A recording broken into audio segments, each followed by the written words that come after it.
Hello mga kapansi, andito na naman akong humingi ng suporta nyo. Ako si Jesse Mardulay, may-ari ng Marian's Pansiteria sa darating na August 8.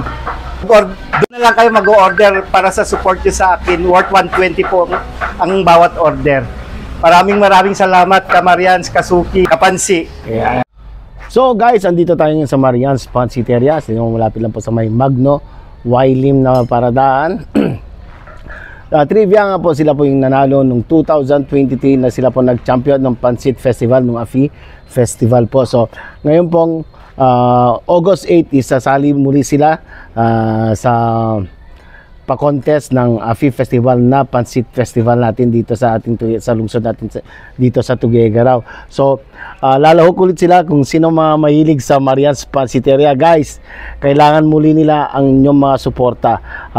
Sa August 8 sa may Bonifacio Street, andun po din po sila sasali po sa contest. So kita-kits and God bless. Yes. Guys, sarap talagang balikan ang nag-champion noong 2023 ng Pansit Festival kasi makikita po natin at malalaman pa rin natin na yung lasa at servings ng kanilang pansit is the same pa rin since nag-umpisa po sila. Yun ang pinaka-trademark ng Marian's Pansiteria. So nagkaroon na rin sila ng ibang pwesto, hindi lang pala extension ng pwesto, yung sa kabila is Alcapresco ang dating. At kung gusto nyo mag-hangout doon, pwede at medyo maluwag na rin po ang kanilang pwestuhan at ang parking lot nila, grabe, panalo na rin at kaya nang i-accommodate ang lahat ng sasakyan. Ay lahat do, wag lang dump truck sa piso na. Yeah! At syempre, babanatan na natin ang ating sibuyas na pampa TBI, tanggal stress do, ay tanggal cancer nga pala. Kita mo, malawag na rin po. At of course, yung kailang pwes Pinales Mickey ko na, pero guys, grabe, worth 150. So busy lang natin, medyo health conscious na tayo ngayon. Hindi na natin talaga mauubos ng gusto ko. So, at it is, ganito pa rin, Marian's Pansiteria.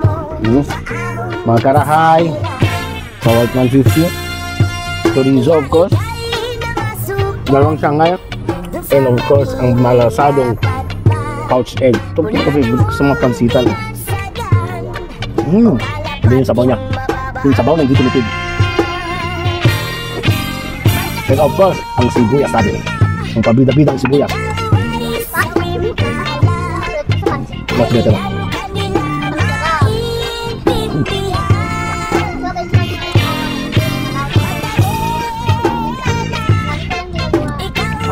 Sarap ng pagkain.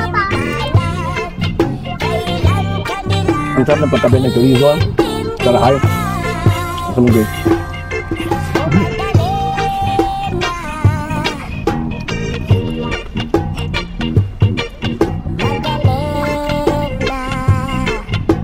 Walang pagbabago guys, ever since nasarap talaga yung luto nila, ganun pa rin, walang pagbabago. Kaya gusto bumalik dito.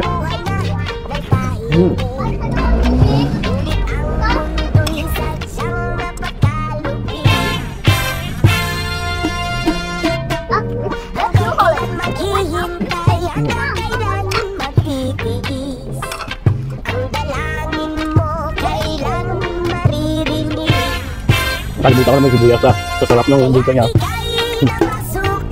Kalimutan ko na maglagay ng sibuyas.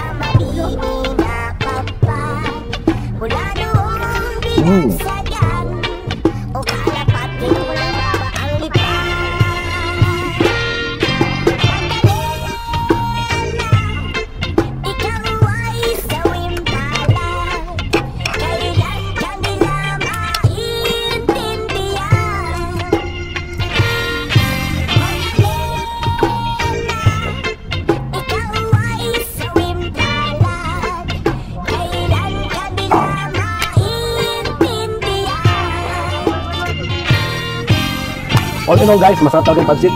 Andun yung pesto, may alfresco kung gusto nyo. Meron din daw sa kabila o dito, pwede po. Siguro marinig pa rin siya ng 10-10 kasi meron din silang parking lot na maluwag para sa ating lahat. So ano ba yun natin? Tara at saka supportan natin sa August 8. Sila muli na makipag-compete sa Pansit Festival. So hindi ko muna ito food ko. Okay, let's go.